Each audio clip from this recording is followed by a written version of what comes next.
നല്ലത് ചെയ്താൽ നന്നാകും, നന്മകളെന്നും ഉണ്ടാകും. നല്ലത് ചെയ്താൽ നന്നാകും, നന്മകളെന്നും ഉണ്ടാകും. നൽവഴി എന്നും നടക്കേണം, നല്ലത് മാത്രം ചെയ്യണം. നൽവഴി എന്നും നടന്നിടാം, നല്ലൊരു പാഠം ചൊല്ലിടാം. Jesus kids, Jesus kids.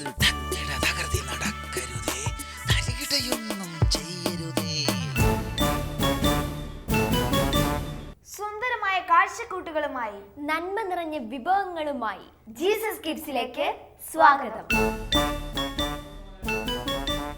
കണ്ടു കൊതിതീരാത്ത കാഴ്ചകളുമായി നമ്മുടെ കൂട്ടുകാരിതാ നമ്മുടെ മുമ്പിൽ വരവായി. കാഴ്ച ഭംഗികളിലൂടെ നന്മയുടെ വസന്തം തീർക്കുന്ന കാടിന്റെ ലോകം ഇതാ നമുക്ക് മുൻപിൽ തെളിയുകയായി. ഒരു പക്ഷേ ഈ കഥകൾ തമാശ പറയുന്നില്ലായിരിക്കാം, എങ്കിലും നമുക്കൊത്തിരി ആനന്ദം തരുന്നുണ്ട്. എങ്കിൽ കാണാം കാട്ടിലെ കൂട്ടുകാർ.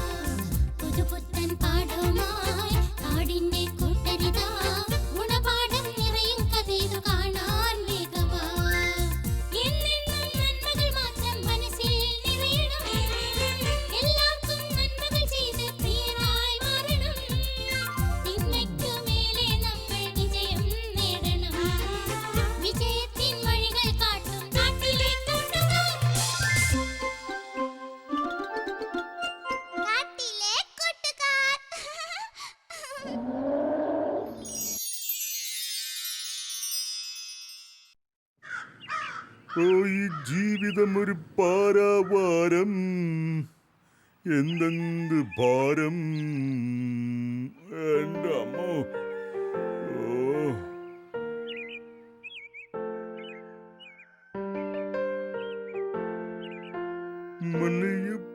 മലയപ്പുലയനാം. ഓ, മടത്തിൻ മുറ്റത്ത് മഴ വന്ന നാളൊരു വഴ നട്ടു. മലയ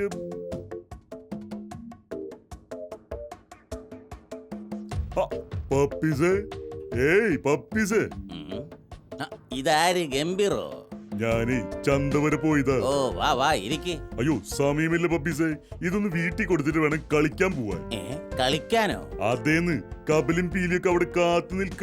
അപ്പൊ ഗംഭീർ പഠിക്കുന്നില്ലേ? അതിന് പരീക്ഷയൊക്കെ കഴിഞ്ഞില്ലേ? ഓ അതല്ല, അടുത്ത ദിവസം ഇന്റർവ്യൂ ഓർമ്മയില്ലേ? ഓ ഓ ഓ ഓ, ഞാനതങ്ങ് മറന്നു. പപ്പീസ് അതിനു വേണ്ടിയുള്ള തയ്യാറെടുപ്പാണ്. അതേന്ന് അവരെന്തൊക്കെ ചോദ്യങ്ങളാ ചോദിക്കുകയെന്ന് പറയാൻ പറ്റുമോ? അതെ, ഞാൻ ദിപ്പ വരാം. ഈ സാധനം വീട്ടിൽ കൊണ്ട് കൊടുക്കട്ടെ. അപ്പൊ കളിക്കാൻ പോകുന്നില്ലേ? അയ്യോ, ഇന്റർവ്യൂവിന് സെലക്ഷൻ കിട്ടിയ അതല്ല നല്ല കാര്യം. ആ അതെ, നല്ല ജോലിയാ കിട്ടിയാ നമ്മൾ രക്ഷപ്പെട്ടു. അതെ അതെ, സ്ഥിരമായിട്ടൊരു ജോലി കിട്ടാന്നൊക്കെ പറയണത് എന്റെ ഒരു സ്വപ്നാണ്. ആ സ്വപ്നമാണെങ്കിൽ സ്വപ്നം കണ്ടിരുന്നിട്ട് കാര്യമില്ല, പ്രവർത്തിക്കണം, കഠിനാധ്വാനം ചെയ്യണം. പപ്പീസ് പറയുന്നത് ശരിയാ. ഇന്ന് മുതൽ ഞാൻ പ്രയത്നിക്കും. Very good. ഞാനിത് വീട്ടിൽ കൊണ്ടെടുത്തിട്ട് ഇപ്പൊ വരാം. നീ ഇവിടെ ഓക്കേ ഗംഭീർ, നീ വന്നിട്ടേ ഞാൻ പോകൂ. എന്തായാലും വരണം കേട്ടോ. ശരി ശരി, ഷുവർ.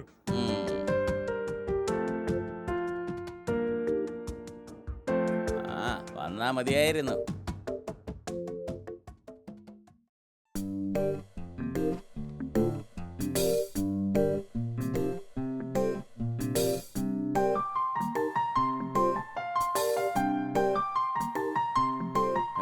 ഗംഭീർ ഗംഭീർ, റെഡി ആയില്ലേ ഇവൻ? ഗംഭീർ, ഇവനിത് എവിടെ പോയി കിടക്ക? എടാ ഗംഭീരേ.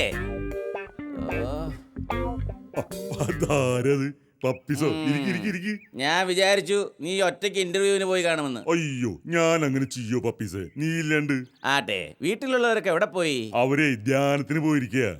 ആ ഗംഭീർ, വേഗം റെഡിയാവ്, സമയം പോയി. ഓ ശരി ശരി, നീ ഇരിക്കും. പെട്ടെന്നാവട്ടെ.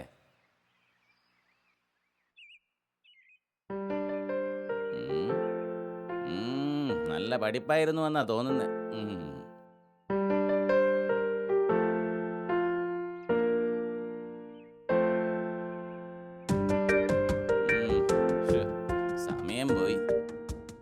പപ്പീസേ വൈകിയോ? പിന്നില്ലാതെ ഇന്റർവ്യൂവിന് ഒരു അരമണിക്കൂർ മുമ്പെങ്കിലും എത്തണം. ഓ ശരി ശരി ശരി, ഞാൻ റെഡി, നമുക്ക് പോവാം. അയ്യോ ഒരു മിനിറ്റ്. എന്താ പേഴ്സ് എടുത്തില്ലേ?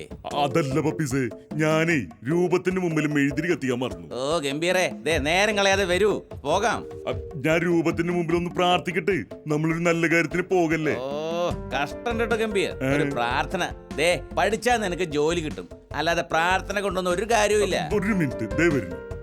ഓ ഇവന്റെ കൂടെ ഇന്റർവ്യൂവിന് പോകുന്ന എന്നെ വേണം തല്ലാൻ. എന്താ ചെയ്യാ?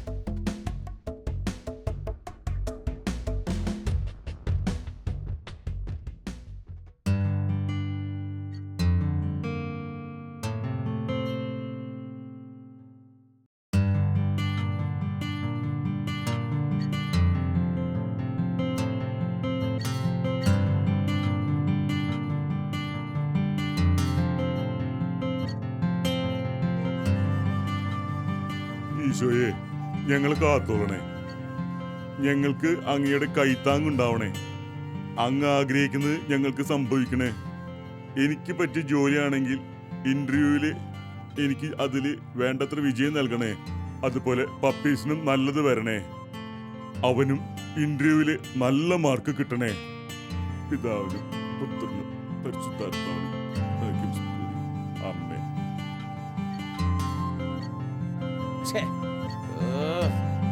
സമയം എത്രയായെന്ന് അറിയാമോ? പപ്പീസേ, എന്നാ നമുക്ക് പോവാം. ഓ ഇനി പോകണമെന്നില്ല, സമയം അത്രയും വൈകി. എന്താ പപ്പീസ് ഇത്? നീ വന്നേ, നിരാശനാവാതെ. ഈശ്വരൻ നമ്മോടൊപ്പം ഉണ്ട്. പിന്നെ അവന്റെ ഒരു പ്രാർത്ഥന, സമയം കളയാനായിട്ട്. വന്ന നീയേ.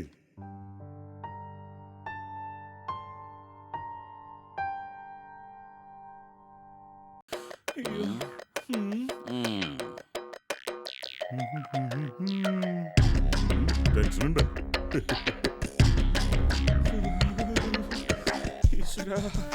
എല്ലാം ശരിയായ മതിയായിരുന്നു. കാണുന്നില്ല പോയവരെ. എന്റെ അമ്മ.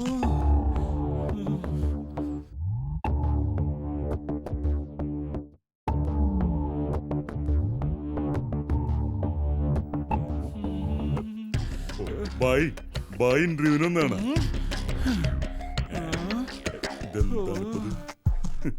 പൊട്ടനാണെന്നാ തോന്നുന്നേ. അതെ അതെ, അല്ലെങ്കിൽ എന്തെങ്കിലും പറഞ്ഞേനെ. നിങ്ങൾ എന്നെയാണോ ഉദ്ദേശിച്ചത്? അതെ അതെ, അതെ. താങ്കളെ തന്നെ ഉദ്ദേശിച്ചത്. എടോ, ഞാൻ ടെൻഷൻ അടിച്ചിരിക്കുവാ. എന്തിനാണ് ടെൻഷൻ അടിക്കണത്? ഓ അടുത്തത് ഞാനാ. ഓ. ഈശ്വര, ഓർക്കുമ്പോ പേടിയാവുന്നു. എന്റെ ബായ്, പേടിച്ചുകൊണ്ട് ഒരു കാര്യമില്ല. നേരിടണം, വിജയിക്കണം. അതിന് ആത്മവിശ്വാസം വേണം. അതോടൊപ്പം ഈശ്വര വിശ്വാസം വേണം. എങ്ങനെയുണ്ടായിരുന്നു ഇന്റർവ്യൂ? വലിയ കുഴപ്പമില്ലാന്ന് പറയാം. കുഴപ്പിക്കുന്ന ചോദ്യം വല്ലതും ഉണ്ടായിരുന്നോ? അത് ചെല്ലുമ്പോ അറിയാലോ, കയറി നോക്ക്. എന്റെ അമ്മോ, ദൈവമേ രക്ഷിക്കണേ. മേഘമി സാർ. Yes, coming. ഓരോരുത്തരുടെയും പേടിയും വെപ്രോളും കാണുമ്പോൾ ചിരി വരിക. ഗംഭീരന്റെ ഊഴം വരട്ടെ, അപ്പ കാണാം. എന്ത് കാണാൻ? ആത്മധൈര്യം, പിന്നെ ദൈവവിശ്വാസം. അത് മതി, ഏത് പരീക്ഷയും പാസ്സാവും. ഇതൊക്കെ സമയമാകുമ്പോ കണ്ടാ മതി. നോക്കാലോ, ഇന്റർവ്യൂ ഞാൻ കലക്ക് കലക്കും. എന്തായി? ഇന്റർവ്യൂ എങ്ങനെയുണ്ട്? എന്താണെന്നും മിണ്ടാത്തത്? ഷടാ, പോവാ.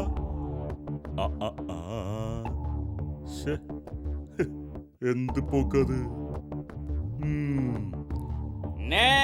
എന്റെ ഗംഭീരെ, നീ കയറ്. പപ്പീസേ, ആദ്യം കേറിക്കോ. എനിക്ക് ഒരു ഭയം. എന്റെ പപ്പീസേ, ഈശ്വരനെ മനസ്സിൽ ധ്യാനിച്ച് ചെല്ലങ്ങട്. ഭയപ്പെടാതെ, ഞാൻ നിന്നോടൊപ്പമുണ്ട്. ഈ വചനം മനസ്സിലോർത്ത് ചെല്ലി, എല്ലാം റെഡിയാവും. എന്നാലും ചെല്ലങ്ങട്.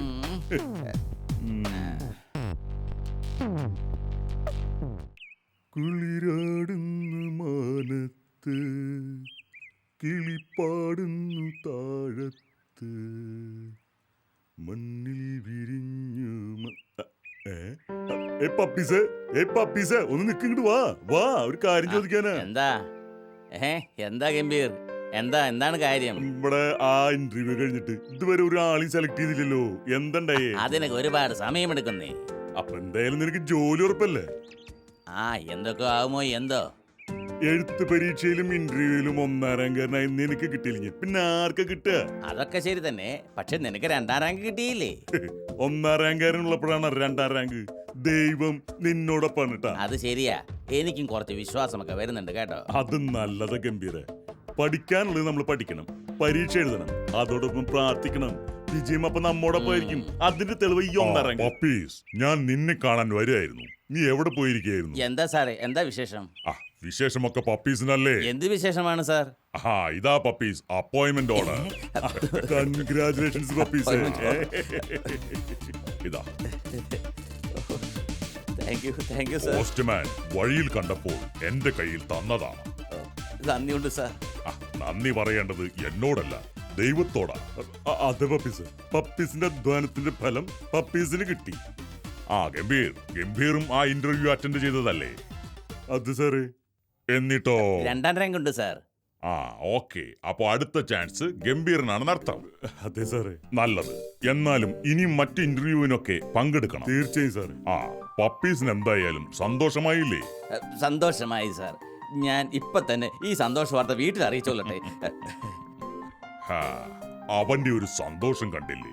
അധ്വാനിച്ച് പഠിച്ച് ജോലി കിട്ടിയപ്പോഴുള്ള സന്തോഷം. അധ്വാനത്തിന്റെ ഫലത്തിന് എപ്പോഴും മധുരമുണ്ടായിരിക്കും. സാറേ, എനിക്കൊരു മടി. എന്താ ഗംഭീറത്? എന്നാലും ആ പപ്പീസിന് ഫേസ് ചെയ്യാനേ. അതിന് നമ്മളൊന്നും ചെയ്തതല്ലോ, അവന്റെ വിധി. അല്ലാതെ എന്ത് പറയാൻ? എന്നാലും സാറേ, അവനെ ആശിച്ചു കിട്ടിയ ജോലി അതെല്ലാം നഷ്ടപ്പെട്ടത്. സാരമില്ല ഗംഭീർ, എല്ലാം ഈശ്വര നിശ്ചയം. അങ്ങനെ അതിനെ കാണേണ്ടതുള്ളൂ. എന്നാലും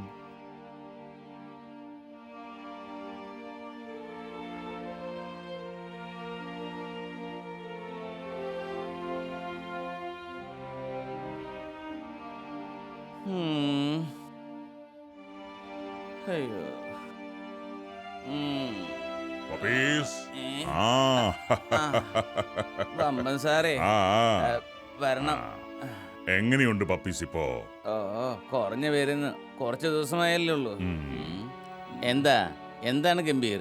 എന്താ ഒരു വിഷമം? അത് പിന്നെ ഞാൻ ഗംഭീർ സന്തോഷിക്കല്ലേ വേണ്ടത്.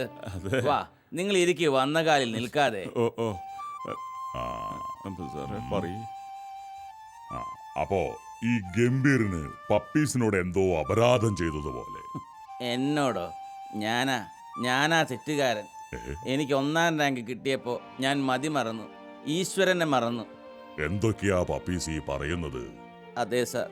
അല്ലെങ്കിൽ പിന്നെ ഞാൻ ജോലിക്ക് ജോയിൻ ചെയ്യാൻ ബൈക്കിൽ പോകുമ്പോൾ അപകടത്തിൽ പെടാനും ആശുപത്രിയിൽ ദിവസങ്ങളോളം അബോധാവസ്ഥയിൽ കിടക്കാനും 2ാം റാങ്കുകാരനായ ഗംഭീറിന് ജോലി കിട്ടാനും എല്ലാം ദൈവത്തോടുള്ള എൻ്റെ അവിശ്വാസം, അതാണ് കാരണം. അറിയാതെ സാരമില്ല പപ്പീസ്, എല്ലാം വിധിയാണെന്ന് വിചാരിക്കൂ. അതെ സാർ, എന്നെ ഈ ഗംഭീർ കുറെ നിർബന്ധിച്ചു പ്രാർത്ഥിക്കാൻ, ഈശ്വരനിൽ വിശ്വസിക്കാൻ. ഞാൻ ഈ ഗംഭീറിന്റെ വിശ്വാസത്തെ പുച്ഛിച്ചു. പക്ഷേ എനിക്കൊരു കാര്യം മനസ്സിലായി, മനസ്സൊരുക്കി വിളിച്ചാൽ ദൈവം നമ്മോടൊപ്പം എപ്പോഴും ഉണ്ടാകുമെന്ന്. പപ്പീസിന്റെ വിഷമം എനിക്ക് മനസ്സിലായി. ഈശ്വരനിലുള്ള വിശ്വാസം അത് നമ്മളെ ഉന്നതങ്ങളിൽ എത്തിക്കും. മനസ്സിലായി സാർ. ഞാനിപ്പോൾ എല്ലാം തിരിച്ചറിഞ്ഞു. എനിക്ക് തിരിച്ചറിവുണ്ടായി. ഞാനിപ്പോൾ തികഞ്ഞ ഒരു ഈശ്വര വിശ്വാസിയാ. മതി മോനെ, അത് കേട്ടാ മതി. നിനക്ക് എത്രയും വേഗം സുഖം പ്രാപിക്കാൻ ഞങ്ങളുടെ പ്രാർത്ഥന ഉണ്ടാവും. അതെ പപ്പീസ്, ഞാനും എന്റെ പപ്പീസിന് വേണ്ടി തീർച്ചയായിട്ടും പ്രാർത്ഥിക്കും. ഗംഭീർ, എന്തായാലും സന്തോഷത്തിന്റെ ഈ സുദിനം മധുരം പങ്കുവെച്ച് നമുക്ക് ആഘോഷിക്കാം. ആയിക്കോട്ടെ സാറേ. ദൈവമേ, ഈ കുഞ്ഞുങ്ങളെ അനുഗ്രഹിക്കണമേ. ഗംഭീറിന് നല്ല ജോലി നൽകിയ പപ്പീസിനെ അപകടത്തിൽ നിന്നും രക്ഷിച്ച ഈശോയെ നിനക്ക് നന്ദി. Thank you Gambhir. സാറേ, ഈ മധുരം നിങ്ങൾക്കുള്ളത് കൂടിയാ.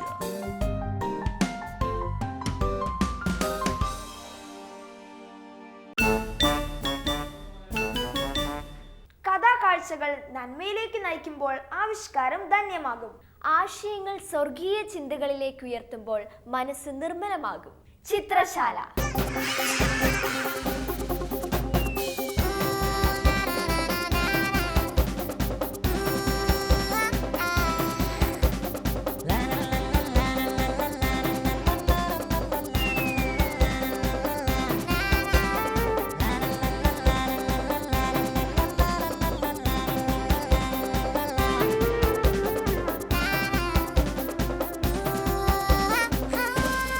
ചിത്രശാലയിലേക്ക് കൂട്ടുകാർക്ക് സ്വാഗതം. ഇന്നത്തെ ചിത്രശാലയിൽ നമുക്ക് വാനിഷിങ്ങിനെ കുറിച്ച് പഠിക്കാം. വാനിഷിങ് എന്ന് പറഞ്ഞു കഴിഞ്ഞാൽ ഒരു വസ്തു അകലത്തിലേക്ക് പോകുന്തോറും ചെറുതായി ചെറുതായി വരും എന്നുള്ളതാണ്. നമ്മുടെ കാഴ്ചയിൽ സംഭവിക്കുന്ന ഒരു കാര്യമാണ്. വസ്തുവിന് ശരിയായി തന്നെ വലിപ്പം കുറയുന്നില്ല എങ്കിൽ പോലും കാഴ്ചയിൽ വസ്തു ചെറുതായി ചെറുതായി വരുന്നതായിട്ട് നമുക്ക് മനസ്സിലാക്കാൻ സാധിക്കും. അതുപോലെ തന്നെ കളറിൻ്റെ കാര്യത്തിലും വ്യത്യാസമുണ്ട്. അടുത്ത് കാണുന്ന കളർ മങ്ങി മങ്ങി വരുന്നതായിട്ട് ദൂരേക്ക് പോകുന്തോറും അത് മങ്ങി മങ്ങി വരുന്നതായിട്ട് നമുക്ക് കാണാൻ സാധിക്കും. അതാണ് വാനിഷിംഗ് തിയറി എന്ന് പറയുന്നത്. ആ വാനിഷിംഗ് തിയറി തീർച്ചയായിട്ടും ചിത്രതലത്തിൽ ഉപയോഗിക്കാൻ വേണ്ടിയിട്ടുള്ളതാണ്. വാനിഷിംഗ് തിയറി എങ്ങനെയാണ് ചിത്രത്തിൽ വരുന്നത് എന്ന് നമുക്കൊന്ന് പരിശോധിക്കാം.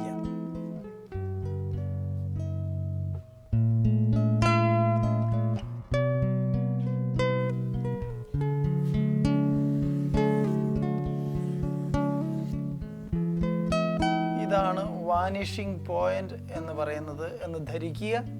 തീർച്ചയായിട്ടും എന്താണ് വാനിഷിംഗ് പോയിന്റ് എന്ന് പറഞ്ഞിട്ടില്ല, അതുകൊണ്ട് തന്നെ നിങ്ങൾ ചിന്തിക്കുന്നുണ്ടാകും. വാനിഷിംഗ് പോയിന്റ് എന്ന് പറഞ്ഞു കഴിഞ്ഞാൽ ഒരു വസ്തു ഒരു ബിന്ദുവായി മാറുന്ന പോയിന്റ് ഏതാണോ അതാണ് വാനിഷിംഗ് പോയിന്റ്. അതിനപ്പുറത്തേക്ക് പോയി കഴിഞ്ഞാൽ ആ വസ്തുവിനെ നമുക്ക് കാണാൻ സാധിക്കില്ല. ഈ വസ്തു ബിന്ദുവാകുന്ന ഒരു പോയിന്റാണ്, ഇതാണ് വാനിഷിംഗ് പോയിന്റ്. ഈ വസ്തുവിന് ഇത്രയും ഉയരമുള്ള ഒരു വസ്തു, യഥാർത്ഥത്തിൽ ഇത്രയും ഉയരമുള്ള ഒരു വസ്തുവിനെയാണ് നമ്മൾ കാണുക. പക്ഷേ ഈ ഉയരമുള്ള ഒരു വസ്തു ദൂരേക്ക് പോകും തോറും, ഇതാണ് ദൂരം, ദൂരേക്ക് പോകും തോറും അത് ചെറുതായി ചെറുതായി വരും. ഈ വസ്തു ഇത്രയും ദൂരെയാണ് ഇരിക്കുന്നത് എങ്കിൽ ആ വസ്തുവിൻ്റെ ഉയരം ഇത്ര മാത്രമായിരിക്കും. ഇതുപോലെ ചെറുതായി ചെറുതായി വസ്തു ചെറുതായി ചെറുതായി ഇവിടെ വരുമ്പോൾ ഒരു ഡോട്ട് മാത്രമായിട്ട് മാറും. അതായത് ഇത്രയും ഉയരമുള്ള ഒരു മനുഷ്യൻ ഇത്രയും ദൂരെയാണ് നിൽക്കുന്നതായി ചിത്രീകരിക്കേണ്ടത് എങ്കിൽ ഒരു കുത്തു മാത്രം ഇട്ടാൽ മതിയാകും എന്നുള്ളതാണ് ആ തിയറി കൊണ്ട് ഉദ്ദേശിക്കുക. രണ്ടാമത്തേത്, ഒരു ചെടിയാണ് വരയ്ക്കുന്നത് എങ്കിൽ ഇവിടെ ഇത്രയും കളറുള്ള ഒരു ചെടി പിന്നോട്ട് പോകും തോറും, വാനിഷിംഗ് പോയിന്റിലേക്ക് പോകും തോറും അതിൻ്റെ കളറ് മങ്ങി മങ്ങി മങ്ങി വീണ്ടും ഇതിനേക്കാൾ കളർ കുറഞ്ഞ് ഈ പോയിന്റിലെത്തുമ്പോൾ കളറില്ലാത്ത ഒരു വസ്തുവായിട്ട് മാറും.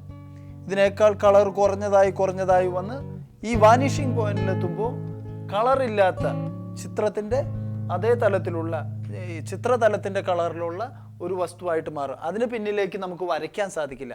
അതിനെയാണ് വാനിഷിംഗ് പോയിന്റ് എന്ന് പറയുക. അപ്പോൾ കളറിൻ്റെ തലത്തിലായാലും വലുപ്പത്തിൻ്റെ തലത്തിലായാലും വാനിഷിംഗ് പോയിന്റ് എന്ന് പറയുന്ന തിയറി അപ്ലൈ ചെയ്യേണ്ടതുണ്ട്. തീർച്ചയായിട്ടും അത് അപ്ലൈ ചെയ്ത് വരയ്ക്കുമ്പോൾ ചിത്രം മനോഹരമായിരിക്കും എന്നാണ് നമ്മൾ കരുതുക. അതിനനുസരിച്ച് ചിത്രം വരയ്ക്കാനായിട്ട് നമ്മളെല്ലാവരും പരിശ്രമിക്കണം. ഇത് സയൻറ്റിഫിക്കലി പ്രൂവ് ചെയ്ത ഒരു തിയറിയാണ് വാനിഷിംഗ് പോയിന്റ് എന്ന തിയറി. ഈ തിയറി ദാവിഞ്ചി വരച്ച മൊണാലിസയിൽ നന്നായിട്ട് അപ്ലൈ ചെയ്തതായിട്ട് നമുക്ക് മനസ്സിലാക്കാൻ സാധിക്കും.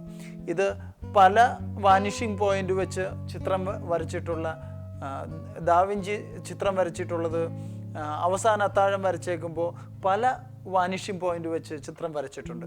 ഇതുപോലെ ഈ വാനിഷിംഗ് പോയിന്റിൻ്റെ തിയറി അപ്ലൈ ചെയ്തുകൊണ്ട് വേണം നമ്മൾ ചിത്രങ്ങൾ വരയ്ക്കാൻ. പ്രത്യേകിച്ച് ഈ സീനറികളൊക്കെ വരയ്ക്കുമ്പോൾ ഇത് പ്രത്യേകം ശ്രദ്ധിക്കേണ്ടതുണ്ട്.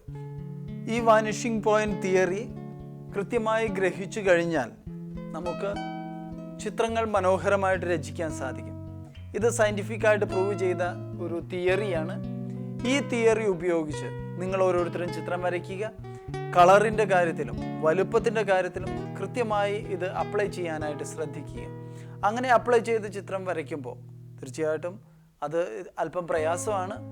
കളറുകൾ വ്യത്യാസപ്പെടുത്തണം, വലുപ്പം വ്യത്യാസപ്പെടുത്തണം. നമുക്കറിയാവുന്ന ഒരു വലുപ്പമല്ല നമ്മൾ കാഴ്ചയിൽ കാണുന്ന വലുപ്പം എന്നുള്ളത് തിരിച്ചറിഞ്ഞ് അതിനനുസരിച്ച് ചിത്രം വരയ്ക്കുക എന്ന് പറഞ്ഞാൽ അത്ര എളുപ്പമല്ല. എന്നാൽ പരിശ്രമിച്ചാൽ നമുക്ക് എല്ലാവർക്കും സാധിക്കും. ഇതിനെ പരിശീലിപ്പിക്കുന്നതും ഇതിനെ മനസ്സിലാക്കി തരുന്നതും തമ്പുരാനാണ്. ആ തമ്പുരാനോട് നന്ദി പറഞ്ഞുകൊണ്ട് എല്ലാവർക്കും ഇതിനുള്ള എല്ലാവിധ മംഗളങ്ങളും ആശംസിച്ചുകൊണ്ട് നന്നായിട്ട് ചിത്രം വരയ്ക്കാൻ ഈ തിയറി അപ്ലൈ ചെയ്തുകൊണ്ട് ചിത്രം വരയ്ക്കാം. നിങ്ങൾക്ക് എല്ലാവർക്കും ആകും. അതിനുവേണ്ടി പരിശീലിക്കണമെന്ന് ഓർമ്മിപ്പിച്ചുകൊണ്ടും ഇന്നത്തെ ക്ലാസ് അവസാനിപ്പിക്കുകയാണ്. എല്ലാവർക്കും നന്ദി പറയുന്നു. കഥകളും ചിത്രങ്ങളും നിങ്ങൾക്കും രചിക്കാം. എന്നിട്ട് ജീസസ് കിഡ്സിന് അയക്കാൻ മറക്കരുത്. അയക്കേണ്ട വിലാസം